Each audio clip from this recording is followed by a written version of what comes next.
I was surprised when I saw this interview of Salman Khan.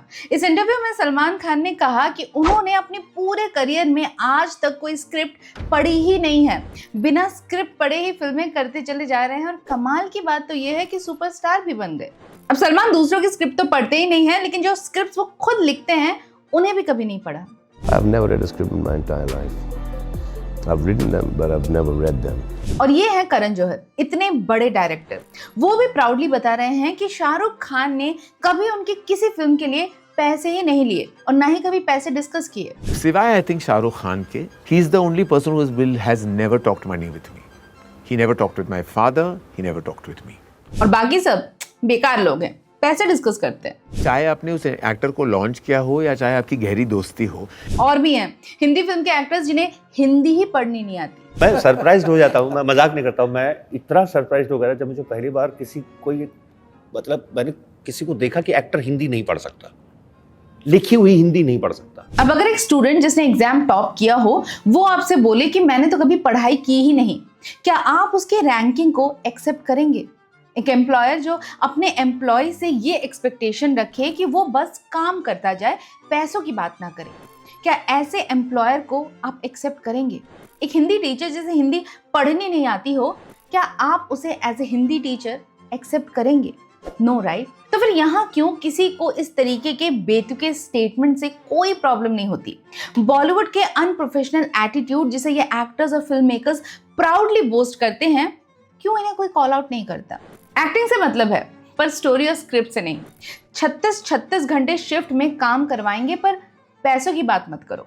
Hindi फिल्मों में काम करेंगे पर हिंदी पढ़ेंगे नहीं।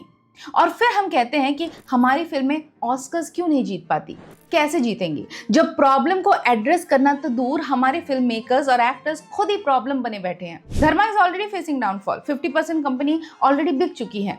वॉर 2 के ह्यूज लॉसेस के बाद YRF की भी नैया डामाडोली है और शाहरुख, सलमान, अजय, आमिर, इनका करियर तो ऑलरेडी वेंटिलेटर पर जाकर अपनी आखिरी सांसें ले रहा है, क्योंकि 60 की उम्र में भी इनको हीरो ही बनना है। आज बॉलीवुड एक्टर्स का इंटरनेशनल एक्सपोजर तो भरपूर है, लेकिन international recognition towards Indian cinema गायब है। क्यों आज भी हमारी फिल्म से एक ऑस्कर अवार्ड अब तक नहीं जीत पाई? अब तो हमारे पास बजट कंस्ट्रेन वाला एक्सक्यूज भी नहीं रहा। So where did we go wrong? Let's discuss. Hello, मैं तनुश्री और आप देख रहे हैं very interesting. Stardom over screenplay. एक वक्त था जब फिल्म मेकर्स स्क्रिप्ट पर सालों काम किया करते थे और आज एक सुपरस्टार ओपनली कह रहा है कि वो स्क्रिप्ट्स ही नहीं पढ़ता, जिसके फादर ने खुद हिंदी सिनेमा की सम ऑफ द बेस्ट स्क्रिप्ट्स लिखी हैं।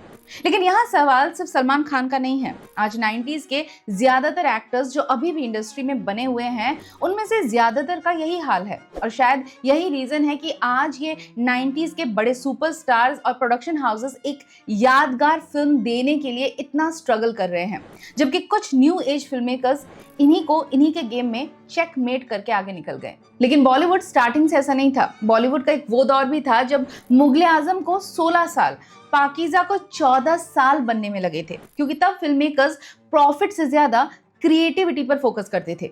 फिल्म की स्टोरी से लेकर डायलॉग्स और कास्ट पर खास ध्यान दिया जाता था। लेकिन फिर आई 70s, 80s और 90s की फॉर्मूला फिल्में, जिनमें कहानियों से ऊपर होता था फिल्म का हीरो। कहानियां तो ऑलमोस्ट सभी फिल्म की एक ही जैसी होती थी। या तो हीरोइन अमीर घर की बेटी होगी और गरीब लड़के से प्यार हो जाएगा, या फिर हीरोइन गांव की होगी जिसका किसी शहरी बाबू पर दिल आ जाएगा। Scripts where always secondary. It was always about film किसकी है, हीरो कौन है, कौन बड़ा सुपरस्टार फिल्म में काम कर रहा है। टाइम में ना पिक्चरें ऐसे बनती थी कि लव स्टोरी है, 4 गाने हैं, कॉमेडी है, 2 गाने हैं, बस 2 हीरोइन है। Hero was always bigger than the story. फिल्में स्टार पावर्स पर बिकने लगी। फिल्म सिलेक्शन के पीछे अच्छी स्टोरी या स्ट्रॉन्ग कैरेक्टर्स नहीं होता था, बल्कि इसीलिए फिल्म सिलेक्ट की जाती थी कि अरे वो ए लिस्टर फिल्म में मेरे ऑपोजिट काम कर रहा है, चलो कर लेते हैं। गाने फिल्म के बढ़िया है, चलो कर लेते हैं। फॉरेन के एग्जॉटिक लोकेशंस होंगे, चलो कर लेते हैं। भाई वाह! 2 हीरो है, आप इसके ऑपोजिट हो। So they used to come and narrate scripts like that to us. Really? Yeah, in the 90s. Honestly, when Salman Khan says he does not read his scripts, तो actually it's quite understandable, क्योंकि जब से उन्होंने film industry में काम करना शुरू किया है, बॉलीवुड ऐसे ही अनप्रोफेशनल तरीके से ही चल रहा है। तो स्क्रिप्ट्स ना सुनकर फिल्में साइन करना, सेट पर लेट से जाना, सब कुछ नॉर्मलाइज कर दिया गया और कभी भी किसी को इस पर ऐतराज नहीं हुआ। अनप्रोफेशनलिज्म, जब किसी का कोई काम होता है and they are not doing it correctly, I don't like that, it irritates me. ये प्रोफेशन में तो बहुत होता है इसलिए इतना काम रहना पड़ता है ना। इनफैक्ट इस हैबिट को बोस्ट किया गया कि हमने तो दोस्ती यारी में फिल्म साइन कर ली थी, वो तो मुझसे बिना कुछ पूछे ही मेरी फिल्में साइन कर लेता है। शाहरुख, तुम एक एक्टर हो 20 साल में जो मुझे मिले जिसने मुझे आज तक ये नहीं पूछा कि आपकी स्टोरी क्या है। और कोई अगर स्क्रिप्ट सुनना भी चाहे तो उसे चुप करा दिया जाता था। तो मैंने कहा सर बट फिल्म की कहानी क्या है, कैसे करेंगे, तू छोड़ दे, लव स्टोरी है, मेरी लव स्टोरी है, हम लोग करते हैं। 80s या 90s की कोई भी फिल्म उठाकर देख लो तो सारे कैरेक्टर्स इंटरचेंजेबल ही मिलेंगे। किसी को भी किसी भी फिल्म में उठाकर कास्ट कर दो, कोई फर्क नहीं पड़ेगा। फिल्मों की कहानी से ज्यादा गानों पर, कॉमेडी पर और फाइट सीन्स पर ध्यान दिया जाता था। इसीलिए ये वो दौर था जब हमारी फिल्मों में अच्छे सिंगर्स मिलेंगे, अच्छे डांसर्स भी मिलेंगे, अच्छे कॉमेडियंस भी मिलेंगे, लेकिन अच्छी एक्टिंग वो नहीं मिलेगी, specially in the lead roles. Over exhausted actors. अब 90s का बॉलीवुड वो दौर था जब एक्टर्स में फिल्में करने की होड़ सी थी।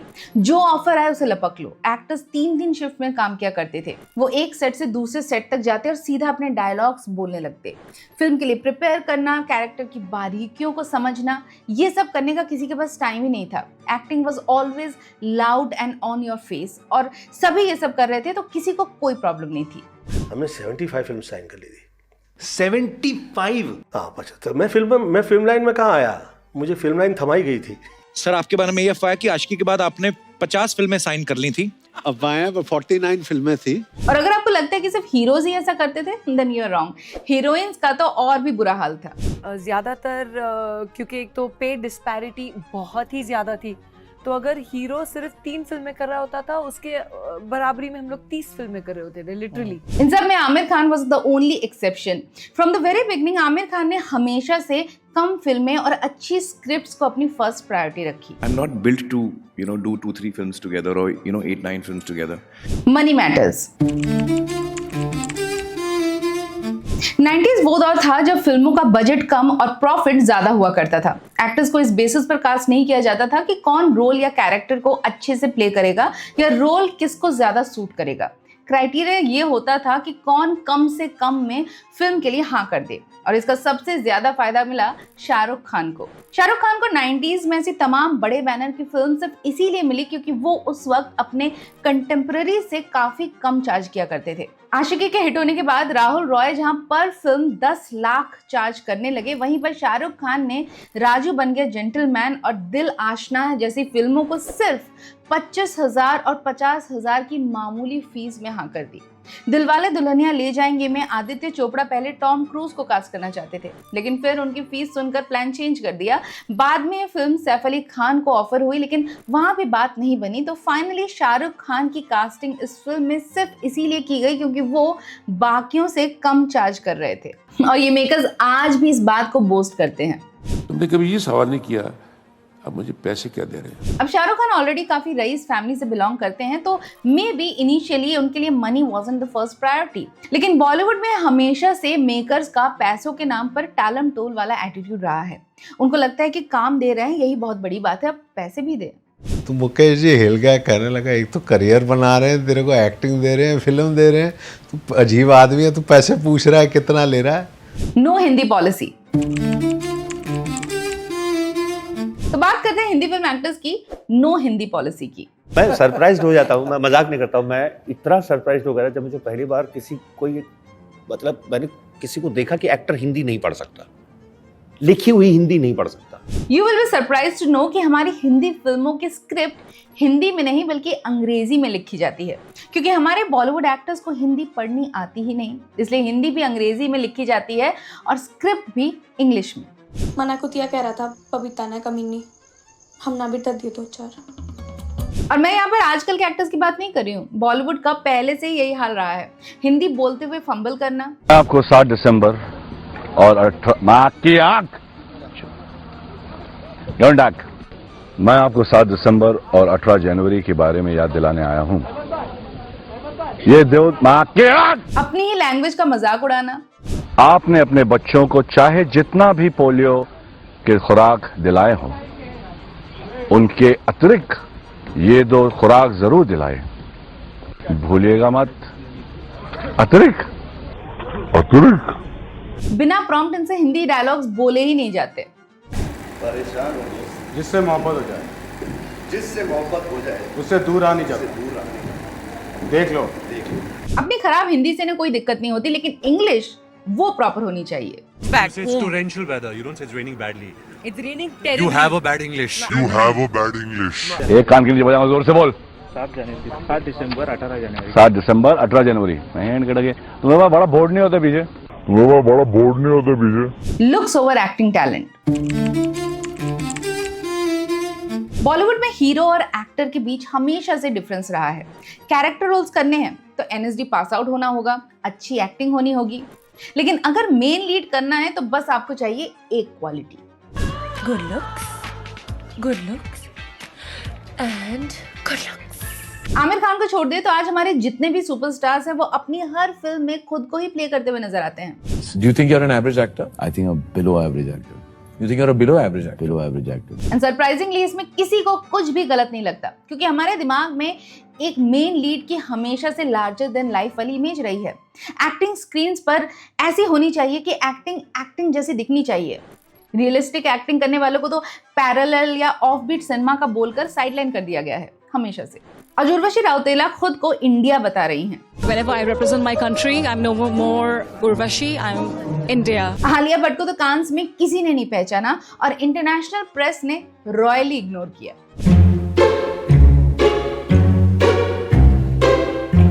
शाहरुख खान को भी मेट गाला में खुद को इंट्रोड्यूस करना पड़ रहा है। ये एक्टर्स खुद को इंडिया का रिप्रेजेंटेटिव बताकर पैसों के दम पर इंटरनेशनल प्लेटफॉर्म्स पर जाते हैं, but it's nothing more than just paid PR, क्योंकि इंडिया के बाहर इनको सिर्फ पाकिस्तानी और एनआरआईज के अलावा कोई नहीं जानता है, ना ही इनका इंटरनेशनल सिनेमा में कुछ खास कंट्रीब्यूशन रहा है। दीपिका ने भी एक हॉलीवुड फिल्म की थी और दीपिका की देखा देखी आलिया भट्ट भी एक ही हॉलीवुड फिल्म कर पाई, और उर्वशी और शाहरुख खान ने तो अब तक हॉलीवुड में डेब्यू ही नहीं किया है। लेकिन हाइप गजब का है और इस पीआर मेड हाइप के पीछे लोग आज उनको भूल गए हैं जिन्होंने एक्चुअल में इंडिया को ग्लोबली रिप्रेजेंट किया है। ओम पुरी अपने पूरे करियर में 20 इंटरनेशनल फिल्मों में काम कर चुके हैं, और ये तो तब जब उनकी इंग्लिश भी फ्लुएंट नहीं थी। एक और आश्चर्य ये हुआ कि आपका अंग्रेजी में हाथ तंग था और आप हॉलीवुड की फिल्में करने पहुंचे। ये बात सच है सर। इरफान खान ने 14 इंटरनेशनल फिल्मों में काम किया है। कबीर बेदी ने 10 हॉलीवुड फिल्मों में काम किया है। अनुपम खेर ने 10 से ज्यादा इंटरनेशनल फिल्में करी हैं। शबाना आजमी ने 7 इंटरनेशनल प्रोजेक्ट्स में काम किया है। ऐश्वर्या राय ने 5 हॉलीवुड फिल्में की हैं। इनफैक्ट एक्टर अली फजल ने भी 7 इंटरनेशनल फिल्म्स और सीरीज में काम किया है। End of course Priyanka Chopra तब हॉलीवुड में ही रहती हैं। ये वो एक्टर्स हैं जिन्होंने रियलिटी में इंडिया को रिप्रेजेंट किया है ऑन इंटरनेशनल प्लेटफॉर्म। लेकिन आज की डेट में जब भी इंटरनेशनल प्लेटफॉर्म्स की बात आती है तो पेड पीआर वाले स्टंट्स ही छाए हुए हैं। Over confidence. Over the years हमारी फिल्मों में बहुत चेंज आया है। बजट बड़े हो गए हैं, टेक्नोलॉजी हॉलीवुड के लेवल की हो गई है, पीआर मशीनरी और ज्यादा पावरफुल हो गई है। लेकिन एक चीज जो शायद अभी भी पुराने एक्टर्स प्राउडली साथ लेकर चल रहे हैं वो है उनका अनप्रोफेशनल एटीट्यूड। लेकिन इन एक्टर्स को समझाए कौन? इनका डेलिलू खत्म हो ही नहीं पा रहा है। I'm the best. I'm the best. I'm the best. I am the best. I'm the best. Sets पर लेट आना सुपरस्टार एटीट्यूड बन गया। स्क्रिप्ट्स पढ़े बिना फिल्में साइन कर देना नॉर्मल हो गया और ऑडियंस को टेकन फॉर ग्रांटेड लेना एक कल्चर बन गया। एंड पिक्चर अच्छी हो बुरी हो वो 100 तो पार करा ही देते हैं। I don't have any competition. I've not come here to compete. I've come here to rule. Bollywood का यही ओवर कॉन्फिडेंस उसे ले डूबा। इंडस्ट्री को लगा कि बड़े स्टार्स का नाम ही काफी है, स्क्रिप्ट सेकेंडरी हो गई, रीमेक्स और फॉर्मूला फिल्में सेफ बेट बन गई। एक्टर्स अपनी इमेज में इतना कंफर्टेबल हो गए कि रिस्क लेना और खुद को री इन्वेंट करना बंद कर दिया। लेकिन जब back to back big budget films fail होने लगी और small content driven films appreciate होने लगी, तब पावर शिफ्ट क्लियरली दिखने लगा। ऑडियंस ने बता दिया कि उन्हें सुपरस्टार नहीं बल्कि सिंसियरिटी चाहिए। आज एक अच्छा एक्टर और स्ट्रॉन्ग स्क्रिप्ट ओपनिंग वीकेंड से ज्यादा इंपॉर्टेंट हो चुका है और शायद बॉलीवुड के लिए ये सबसे बड़ा रियलिटी चेक है। OTT, सोशल मीडिया और ग्लोबल एक्सपोजर ने ऑडियंस का टेस्ट कंप्लीटली बदल दिया है। अब लोग सिर्फ हीरो एंट्री या अच्छे सॉन्ग से इंप्रेस नहीं होते। अब ऑडियंस हॉलीवुड, कोरियन ड्रामाज और साउथ इंडियन सिनेमा और रियलिस्टिक स्टोरी टेलिंग देख चुकी है। अब ऑडियंस को बेटर कंटेंट मिल गया है और उन्हें समझ आ गया है कि सिर्फ स्टारडम और PR से फिल्म अच्छी नहीं बनती। और अभी अगर बॉलीवुड अपना अनप्रोफेशनल एटीट्यूड नहीं छोड़ेगा तो एक बात तो तय है कि ऑडियंस बॉलीवुड का साथ जरूर छोड़ देगी। That's it for today. What's your take on this unprofessional attitude of Bollywood जो सालों से एक नॉर्म बन चुका था? Do let me know in the comments. और मैं मिलती हूँ नेक्स्ट वीक बॉलीवुड से जुड़ी एक और कहानी के साथ जो होगी वेरी इंटरेस्टिंग।